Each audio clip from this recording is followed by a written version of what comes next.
Hello student, SN professional classes से मैं अहमद गुप्ता आज आपके लिए लेके आऊँ बेटा बीकॉम 6 सेमेस्टर का business ethics and corporate governance का पेपर जो कि कंडक्ट हुआ है 2025 में। इससे पहले भी हमने अपने चैनल पर इस एग्ज़ाम के पहले 25 क्वेश्चन का सॉल्यूशन अपलोड किया है। आज के सेशन में आगे के 25 क्वेश्चन को हम डिस्कस करेंगे, क्वेश्चन नंबर 26 से क्वेश्चन नंबर 50 तक। तो चलिए देखते हैं कौन कौन से प्रश्न आपसे एग्जाम में पूछे गए हैं और उनका क्या सॉल्यूशन होना था।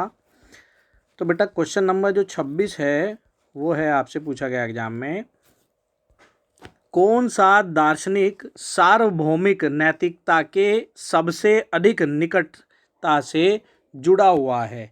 विच philosopher is most closely associated with universalist ethics.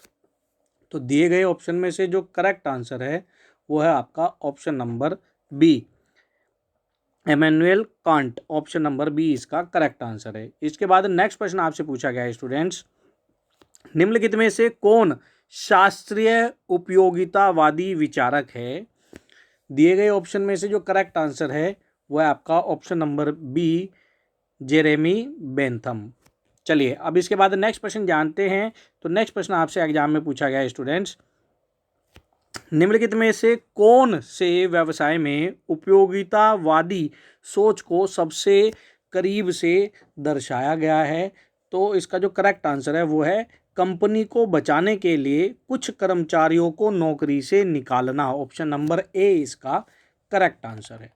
चलिए अब इसके बाद नेक्स्ट क्वेश्चन जानते हैं स्टूडेंट्स। नेक्स्ट क्वेश्चन आपसे पूछा गया है, निम्नलिखित में से उपयोगितावाद की प्रमुख आलोचना कौन सी है। तो दिए गए ऑप्शन में से स्टूडेंट्स जो करेक्ट आंसर है वो है यह सामूहिक खुशी के लिए व्यक्तिगत अधिकारों का उल्लंघन हो सकता है। ऑप्शन नंबर बी इसका करेक्ट आंसर है। चलिए अब इसके बाद नेक्स्ट प्रश्न जानते हैं। तो स्टूडेंट्स नेक्स्ट प्रश्न आपसे एग्जाम में पूछा गया है, विवरणात्मक न्याय में अंतर सिद्धांत से कौन सा दार्शनिक जुड़ा हुआ है। तो इस प्रश्न का जो करेक्ट आंसर है वो है John Rawls. Option number B इसका करेक्ट आंसर है। चलिए अब इसके बाद नेक्स्ट प्रश्न जानते हैं। तो नेक्स्ट प्रश्न आपसे एग्जाम में पूछा गया है, एक कंपनी द्वारा निम्न आय वाले परिवारों के प्रशिक्षुओं को धनी परिवारों की तुलना में अधिक वेतन देने का निर्णय लेना किसका उदाहरण है। तो स्टूडेंट्स इस प्रश्न का जो करेक्ट आंसर है वो है वितरणात्मक न्याय। ऑप्शन नंबर सी इसका करेक्ट आंसर होगा। स्टूडेंट्स नेक्स्ट क्वेश्चन आपसे पूछा गया है, क्वेश्चन नंबर 32, विसिल ब्लोअर वह कर्मचारी होता है जो क्या होता है। तो इसका जो करेक्ट आंसर है वह है संगठनात्मक गलत कामों को उजागर करता है। ऑप्शन नंबर ए इसका करेक्ट आंसर होगा। चलिए अब इसके बाद नेक्स्ट प्रश्न जानते हैं। तो नेक्स्ट प्रश्न आपसे पूछा गया है, विवरणात्मक न्याय को लागू करने में निम्नलिखित में से कौन सा एक व्यवहारिक मुद्दा है। ए बी सी डी में से कौन सा करेक्ट आंसर है। तो इसका आंसर है असमान समाजों में निष्पक्षता को परिभाषित करना। ऑप्शन नंबर बी इसका करेक्ट आंसर होगा। चलिए अब इसके बाद नेक्स्ट प्रश्न की बात करें। तो स्टूडेंट्स नेक्स्ट प्रश्न आपसे पूछ रहा है, नैतिकता में सामाजिक अनुबंध सिद्धांत निम्नलिखित पर आधारित है। तो दिए गए ऑप्शन में से जो करेक्ट आंसर है वो है पारस्परिक लाभ के लिए। ऑप्शन नंबर बी इसका करेक्ट आंसर है। चलिए अब इसके बाद नेक्स्ट प्रश्न जानते हैं। तो नेक्स्ट प्रश्न आपसे पूछा गया है, आधुनिक नैतिकता में सामाजिक अनुबंध सिद्धांत से सबसे अधिक संबद्ध विचारक कौन सा है।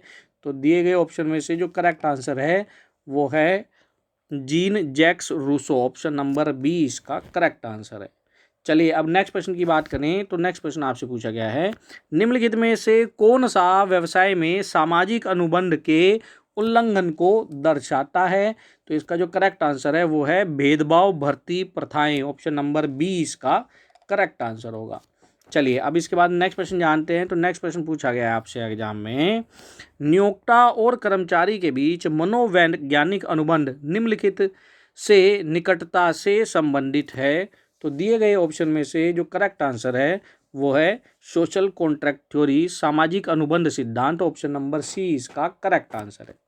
चलिए अब नेक्स्ट क्वेश्चन की बात करें तो नेक्स्ट क्वेश्चन आपसे पूछा गया है, व्यक्तिगत स्वतंत्रता का सिद्धांत तब सीमित होता है जब यह दूसरों को नुकसान पहुंचाता है या सार्वजनिक हित का उल्लंघन करता है। ऑप्शन नंबर बी इसका करेक्ट आंसर है।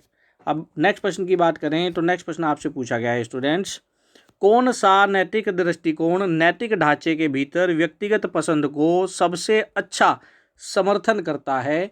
तो इसका आंसर है सदाचार नैतिकता। ऑप्शन नंबर बी इसका करेक्ट आंसर है। चलिए अब इसके बाद नेक्स्ट प्रश्न की बात करें तो नेक्स्ट प्रश्न आपसे पूछा गया है, व्यावसायिक आचार संहिता मुख्यतः निम्नलिखित कार्य करती है। तो यह क्या कार्य करती है? किसी पेशे के भीतर व्यवहार और निर्णय लेने का मार्गदर्शन करती है। ऑप्शन नंबर सी इसका करेक्ट आंसर है। इसके बाद नेक्स्ट प्रश्न आपसे पूछा गया है स्टूडेंट्स, निम्नलिखित में से कौन सा आमतौर पर व्यावसायिक कोड में शामिल नहीं होता है? तो दिए गए ऑप्शन में से करेक्ट आंसर है वो है ड्रेस कोड आवश्यकताएं। ऑप्शन नंबर बी इसका करेक्ट आंसर होगा।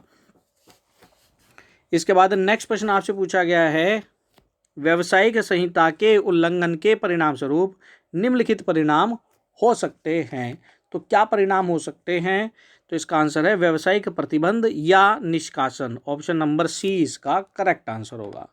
चलिए अब नेक्स्ट प्रश्न की बात करें तो नेक्स्ट प्रश्न आपसे पूछा गया है, विश्व स्तर पर कौन सा पेशा औपचारिक नैतिक संहिता से सबसे अधिक बंधा हुआ है? तो मेडिसिन दवाएं। ऑप्शन नंबर डी इसका करेक्ट आंसर है। चलिए अब इसके बाद नेक्स्ट प्रश्न पूछा गया आपसे एग्जाम में, व्यावसायिक संहिता के अस्तित्व का तात्पर्य है। क्या तात्पर्य है? तो औपचारिक दिशा निर्देश सुसंगत नैतिक व्यवहार सुनिश्चित करते हैं। ऑप्शन नंबर बी इसका करेक्ट आंसर है। अब नेक्स्ट प्रश्न की बात करें तो नेक्स्ट प्रश्न है, निम्नलिखित में से किसे एक संस्कृति में नैतिक माना जा सकता है लेकिन दूसरे में अनैतिक? तो दिए गए ऑप्शन में से जो करेक्ट आंसर है वो है रिश्वत। ऑप्शन नंबर ए इसका करेक्ट आंसर है। स्टूडेंट्स इसके बाद नेक्स्ट प्रश्न जानते हैं तो नेक्स्ट प्रश्न है, संस्कृति नैतिक व्यवहार को निम्नलिखित माध्यमों से प्रभावित करती है। कैसे प्रभावित करती है? साझा विश्वास, मूल्य और मानदंड के माध्यम से। ऑप्शन नंबर सी इसका करेक्ट आंसर है।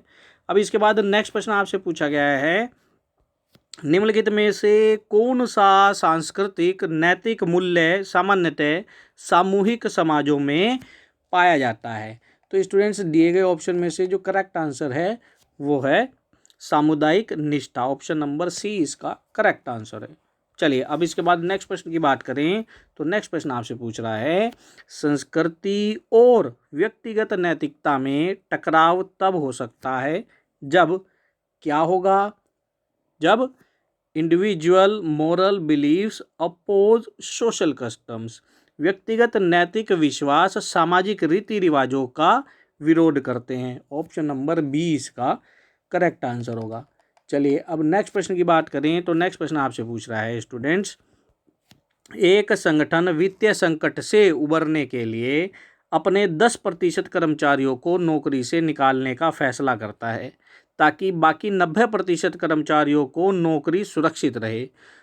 कौन सा नैतिक सिद्धांत इस कदम का सबसे मजबूती से समर्थन करता है? तो दिए गए ऑप्शन में से जो करेक्ट आंसर है वो है उपयोगिता, यूटिलिटेरियनिज्म। ऑप्शन नंबर सी इसका करेक्ट आंसर है। अब इसके बाद नेक्स्ट प्रश्न की बात करें तो नेक्स्ट प्रश्न आपसे एग्जाम में पूछा गया है, सार्वभौमिक नैतिकता और संस्कृति विशिष्ट नैतिक मानदंडों के बीच संघर्ष की सबसे अच्छे ढंग से निम्नलिखित में से क्या दर्शाता है? तो दिए गए ऑप्शन में से जो स्टूडेंट्स करेक्ट आंसर है वो है, एक अमेरिकी कंपनी इस देश में सुविधा शुल्क देने से इनकार कर रही है जहां उसे सांस्कृतिक रूप से स्वीकार नहीं किया जाता है। ऑप्शन नंबर सी इसका करेक्ट आंसर है। तो स्टूडेंट्स ये थे आगे के 25 क्वेश्चन। इससे आगे के नेक्स्ट पार्ट को हम अपने नेक्स्ट सेशन में आपसे डिस्कस करेंगे। तब तक के लिए bye bye student and best of luck for your examination. और साथ ही साथ एक रिक्वेस्ट स्टूडेंट्स कि इस सेशन को अपने मित्रों के साथ जरूर शेयर करें ताकि वो भी इसका बेनिफिट ले सकें।